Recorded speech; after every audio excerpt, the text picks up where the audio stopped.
In Titus 2, older women are commanded to teach what is good so they can help younger women love their husbands and children. On today's show, you'll hear from older women who will share timeless, relevant biblical wisdom and personal, profound life experiences to help answer your questions and teach what God says is good so you can be the wife and mother you were created to be. Welcome to another episode of Older Women Likewise.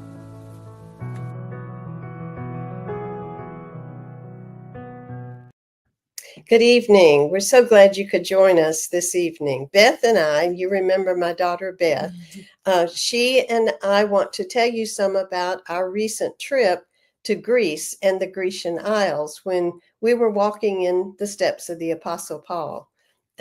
Wallace and I and Beth and her husband Philip went with a bunch of other people, about 46 or 8 of us? Something like that, with Luke and Melanie Chandler's group, and had a really good time. Beth, your overall impression of the trip?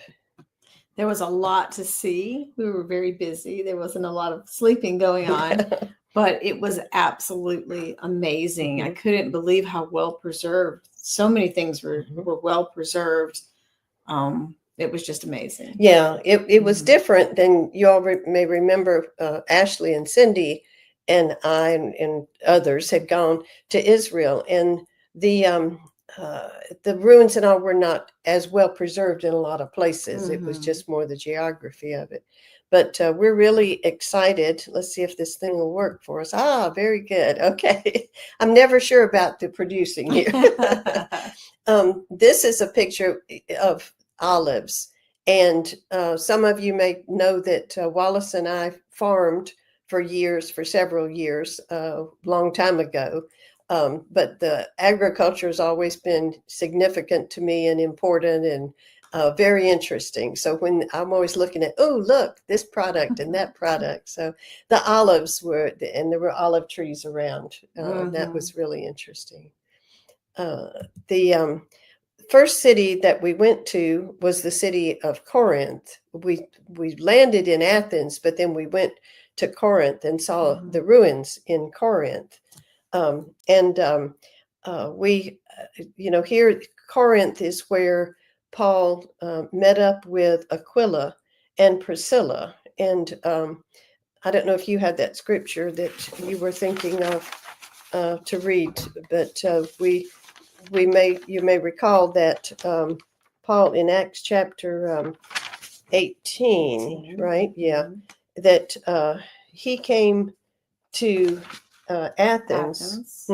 After, in the beginning of chapter 18, after this, Paul left Athens and went to Corinth, and he found a Jew named Aquila, a native of Pontus, recently come from Italy with his wife Priscilla, because Claudius had commanded all the Jews to leave Rome. And he stayed there. He was a tent maker by trade, so he stayed with them, right? And then reasoned in the synagogue every Sabbath, right, trying to persuade Jews and Greeks. And one of the things, as I was thinking about this lesson, and just, you go to a place like this and you're just so overwhelmed with the historical biblical significance of the place.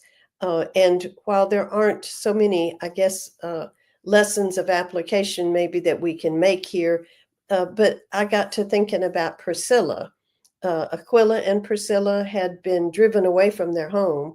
And they landed here at Corinth, and then along comes Paul to join in with them. We don't know whether they were Christians at this time. They were Jews, but we just don't know about that. But here was this couple, and Paul, you can just imagine here in the marketplace. I always thought they would have more like open air markets like we're used to, where they have the tents and the tables and not many structures. I was surprised to see, buildings like structures like that. It wasn't the way I envisioned it either. Yeah, this wasn't it.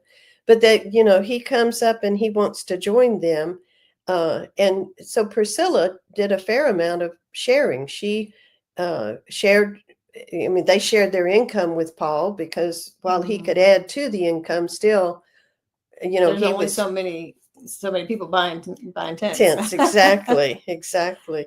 And maybe there might have been some with a lesser woman, perhaps some jealousy. Well, is Paul working as hard on these tents as Aquila is? And when we're making a tent and then we sell it, is everybody working as hard? And Paul's out there teaching and what So there's, I think, a lot of room for that. That for as I say, a lesser woman, a less religious or less spiritual woman, perhaps, and the emotional sharing of her husband, because they would have. We know how it is when men get together; they are bonding over their shared interest. In this case, Paul's interest was teaching the gospel. She was sharing her home, and we know that while all work together in a home. Nowadays, back in those days, the woman is the one that did the work. So here's another man for her to help to take care of and so forth. So this, and at any point, many of us know when a single man or a single woman joins our household, whether they're a relative or not, it changes the dynamics, don't you think? That's very true.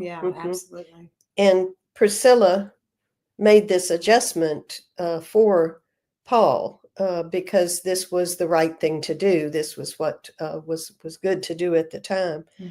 And also, I thought, they had been driven out of their home, and now were in Corinth, just trying to make a living, and to live. And here comes Paul, who is, as we know, stirring up the people with his teaching. So now they're more visible, perhaps, to the Jews as well as to the Gentiles that might oppose Paul's teaching. So in a lot of ways, I can really see how Priscilla made some sacrifice in order that Paul might have a good, safe place to live and to be able to make a living while he was teaching. We found also, as we were looking, some other sites we wanted to show you. The temple of Apollo here and the ruins of it overlooking the Agora, which is the market. Okay, thank you, because I keep forgetting that. I know you told me like 5 times, and I'm pretty sure Philip told me 10 before probably that. At least. So. What that means. It's not a word we're familiar with, I guess, the Agora. And you can see in the distance, that here are the people that are lined up. I don't know if my mouse goes through or not, but you can see a bit of people. There's some red color there. That's the size of the thing. It was huge. That I was struck by that. Yeah.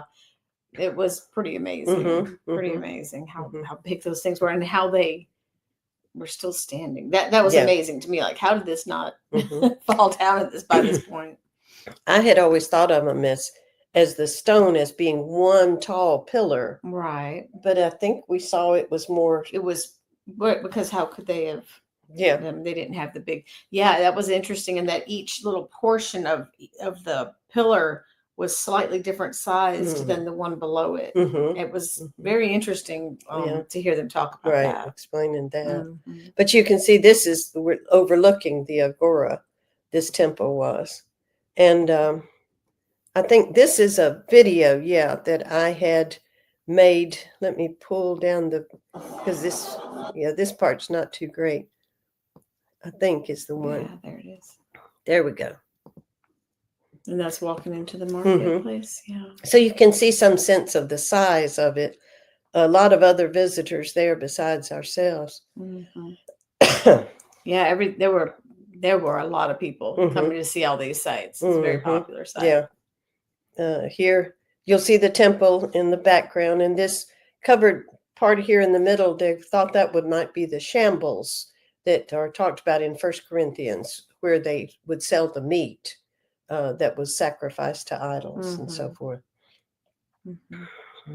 And more just the buildings for the different places where they would sell things, a big open area as well, where the people would gather and would walk. this part is where, remember in the story that the second missionary journey, that Paul was brought before Gallio, who refused to listen to the complaint, I guess you would say. And that, but it was a tall spot. I think we may have another picture of that. Let's see. Let's see. We should move along. There we go. This is more, well, I should have brought a glass bottle of water. This is more of the Corinth marketplace. And again, we're just used to lumber, you know, Right. And everything is stone. It's just amazing. You know, after a while you get used to it, but right at first it's striking how much stone there is. This was the judgment seat up at the top, would be where we think that, or it's thought that they would have brought Paul up there for Gallio to do something about it. And it's kind of hard to see because we don't have anything there to show. Like there's not a person standing there, so it's hard to picture. But that's pretty tall. Yeah. That's taller than a very tall man. It's definitely taller. So you were up on top of things. People could see you. Yeah, and everybody would have noticed it when they put somebody up there and began to shout about him, or then everybody would have heard it. See what was going on. That was the other thing, is like I had envisioned that the cities would be like our cities now. They're just like giant. Like nobody would really notice what was going on, but it wasn't really like that. Everything was much more like compact. Like, you know, it wasn't stretched out. It was, the city was like there, you know. So much smaller and more compact than even our small cities. Yes. Because we have, you know, we'll say, well, it's just a tiny town. Everybody knows her, but they were and really the big tight. cities were like that. That was amazing. Yeah, exactly. The next, I think that was all we had on Corinth. Did you have anything else? Yeah. And of course we know about 1st and 2nd Corinthians that Paul wrote to the people there. So then we also were in Athens, and we went to the Acropolis. Yes. That's, and the Parthenon was there, and they were restoring it, I think, is all this scaffolding. Yes. They were, because they were actively working on it around where we were. There were a few areas we couldn't really quite be as close to because they were working on it. Yeah. Right. And I've been to, and probably a lot of the listeners have been to, the recreation of the Parthenon in Tennessee, and that was really interesting. It was really cool to see, having seen the recreated, kind of to see the actual real one. It was a lot easier to picture what that would have looked like, you know, back then. But it's amazing how well put together it still is. That's amazing. Yeah. And I tell you, we could bore you with 1,000 pictures, but our point is not so much to make a travel log as to bring you some Bible lessons here. But you know that in Acts chapter 17, the Jews had opposed Paul in Berea and stirred up the crowds, and so they sent him away to Athens for safety. The brethren did. And so then Silas and Timothy stayed in Berea, and they were coming to Paul in Athens, and so he waited for them there in Athens. And it says while he waited, he was disturbed by the temples to the idols. We got some more pictures, I think. And as sure as the world can definitely, I've read that all my life, but I don't remember ever thinking, oh yeah, this is what it would have been like. But seeing all that, I bet it did grieve him, because it's everywhere. It had to have been everywhere. And massive, you know, I mean, you're still not missing it. I don't think, if you look down at the right-hand corner of the picture, there's a few people down there, and they're just tiny compared to the way the whole thing looks. There we are. There are those people. I know, it's just self-serving. There's our picture. So there. But here is Mars Hill, and you're gonna Beth is gonna read to us the sermon that Paul preached. Go ahead. Because the thing that was so striking about Mars Hill that I hadn't realized as many times, I guess, but I just didn't realize it, that when Paul is standing on the top of Mars Hill, Parthenon, that's in the kind of towards the right top, that's That's what's there. Mhm. And on the other side, on the part of the picture we can't see, there are A lot more temples, aren't yes, there? temples to Yeah. idols there as Mhm. well, surrounded by it. When Mhm. he said this in Acts 17, let's see, starting in verse 22, when Paul says, "Men of Athens, I perceive that in every way you are very religious. For as I passed along and observed the objects of your worship, I found also an altar with this inscription, to the unknown God. What therefore you worship is unknown, this I proclaim to you. The God who made the world and everything in it, being Lord of heaven and earth, does not live in temples made by man, nor is he served by human hands as though he needed anything, since he himself gives to all mankind life and breath and everything. And he made from one man every nation of mankind to live on all the face of the earth, having determined allotted periods and the boundaries of their dwelling place, that they should seek God and perhaps feel their way toward him and find him. Yet he is actually not far from each one of us, for in him we live and move and have our being, as even some of your own poets have said, for we are indeed his offspring. Being then God's offspring, we ought not to think that the divine being is like gold or silver or stone, an image formed by the art and imagination of man. The times of ignorance God overlooked, but now he commands all people everywhere to repent, because he has fixed a day on which he will judge the world in righteousness by a man whom he has appointed. And of this he has given assurance to all by raising him from the dead.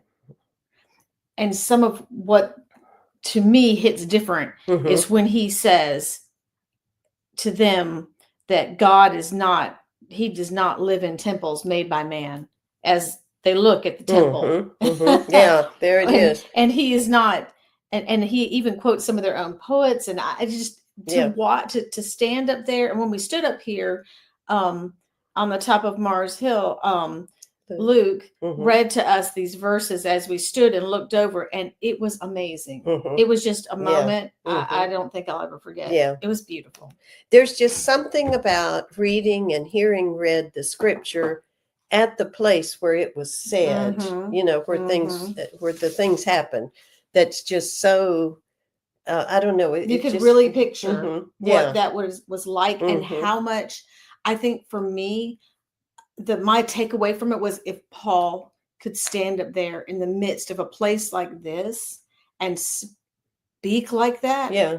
why can't we? Oh. You know, I was like, it made me feel very, it gave me courage Mm. to take Mhm. That's heart, good. to speak God's Mhm. truth boldly, Right. like Paul. That's perfect. You know, I mean, can you Mhm. imagine? That place is full of idols. To get up there and say that, Yeah. that took a lot of courage. Well, to say, you know, y'all are wasting your time, you're wasting Yeah. all your money, this is no good whatsoever. So yeah. It definitely. was really a strong, that was for me a real Yeah. high point of that trip. Mhm. And it happened early on too. Yeah, yeah, that's right. So, That's yeah. right. That was really good. Here's another view of the Acropolis from Mars Hill, and you can see how many temples were up there. We just looked at one or two Yeah. on our trip, but it Yeah. was full of them. That And was that's the an amazing important place. picture. I'm sorry, that Mhm. looks professionally done. Oh, well. But you guys Yeah. took good pictures. Yeah, thank you. Yeah, thank you. Again, here I am back to my agriculture. These are pomegranates. I love They were pomegranates. everywhere. They were. Yeah. They were. It was beautiful. Mhm. So here, another city that we went to was Ephesus. Mhm. And Ephesus was one of the greatest ruins. Oh, wow. I mean, yeah. they have, That was amazing. yeah, the people there have unearthed and just brought it back, you know, as much as they can with the ruins. They're not replacing stuff, you know, Right. but they're just putting back what was. Those stones are huge, and even just moving them around is really something to make these pillars. And there's no way there's no picture that would fully show this, but as we walked along through these places in Ephesus and Mhm. the other cities we were in, we were literally walking on the stones that were there. Yeah. when Mm-hmm. Paul would have been walking. Right. I mean, they were really slippery too. I remember that. Yeah. But we were literally Yeah. walking on those Mhm. same stones, and that just felt wild to me to Mhm. be walking in that place where Paul very likely was walking down this street, this Right. main street of this town. That's That right. was pretty wild. That's exactly right. Mhm. It was pretty neat. And we know that Paul, he'd stayed a long time in Corinth on the second missionary journey, and then he came through Ephesus, really, on his way. And Priscilla and Aquila stayed in Ephesus. Paul had reasoned with the Jews at the synagogue there, but then declined to stay because he wanted to get on to Jerusalem. Mhm. And so, but Aquila and Priscilla stayed in Ephesus. In the meantime, Apollos came through preaching, and they were able to teach him the gospel more accurately. Yeah. So, on his third missionary journey in chapter 19, Paul came to Ephesus. There were about 12 men who only knew John's baptism, and Paul was able to speak to them about the baptism of Jesus. So that they could be baptized, or would be and were baptized, to receive the gift of the Holy Spirit. And he spent about 3 months there preaching, teaching in the synagogue till finally he moved to the school of Tyrannus, it says, where he taught for about 2 years. And we don't know exactly where that was, but it was there. Yeah. I mean, Yeah. and he, he would teach in the synagogue, but he'd also teach in the marketplace with anybody who would listen to him. So, and another thing that happened at Ephesus, and this is in chapter 19 of Acts, is that there was the big when he was alone in Ephesus, and Demetrius, the silversmith, caused a big mob action against Paul. And it says they all rushed into the theater, and this confused assembly, and they at one point for about 2 hours they shouted, "Great is Diana of the Ephesians."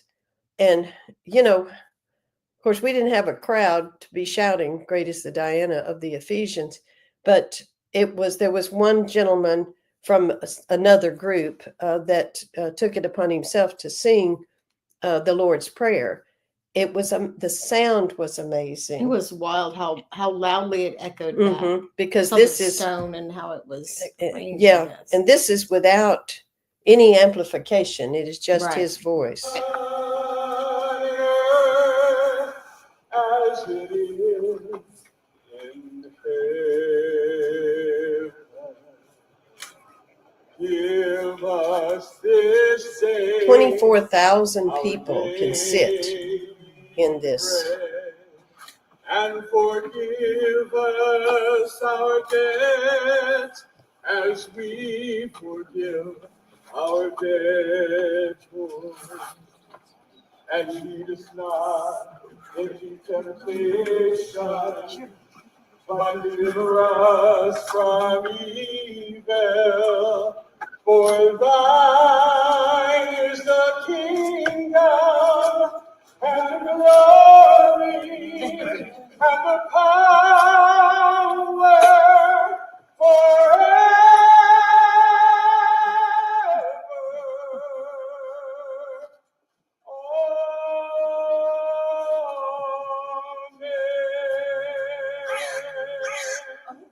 It's amazing to see the sound, and you could hear the echo. And he was singing before we came in. Yeah. And you could hear him outside of the theater. Right. Too. And that was it was surprising. Yeah, it was. So you can just imagine a whole crowd shouting, and it louder and louder. Yeah. Mm-hmm. Yeah, it would be something else. And so that was, was what that was one of the takeaways, I think, from Ephesus. And two, we didn't have time to find all of our videos, but where they started in the marketplace, the agora, and then the mob moved, how mobs will move into the theater, And then it was so loud that the city clerk, who was working some distance away, heard it all and ran down there and quieted them down so that the Roman soldiers would not come and bother And you them. could really envision it. Yeah. By being there. Yeah. We went to the Isle of Crete. That's a good looking. Isn't that a nice couple? We just saw them at this museum, and and we just again very self-serving. We just wanted to show our pictures, our husband's pictures. Mostly. This was in Crete. Yeah. And that's the big palace maze. Yeah, kind of a little model of it. Yeah. I can't remember the name of because it wasn't a Bible character, so we kind of. But that museum was amazing. Yeah. Could not believe again how many things they have. So much of the things that there are so well preserved. But you could see in all those things that were very well preserved, all of just rampant idol worship and paganism. It was. It was wow. Yeah. It was a big part of their lives, And, one of the things as we were walking through the cities, Ephesus and then again Philippi, I thought, when we are in our cities, we see worldliness and we see advertisements for this and that. And we see people dressed a certain way. And like the scripture says about Lot in Sodom, that it grieved his righteous soul day by day. And our souls are grieved by all of this worldliness that we see. And I think we think ours is the worst ever, but Paul's times would have been awful when people were in the idolatries, and the idols' temples were huge. You couldn't miss them. There's our clock. How lovely. Sorry. But how much that would have been such a sadness to Paul and the other Christians, day by day. And I think it's one thing when you see worldliness, when people are like, I'm just going to do what I'm going to do.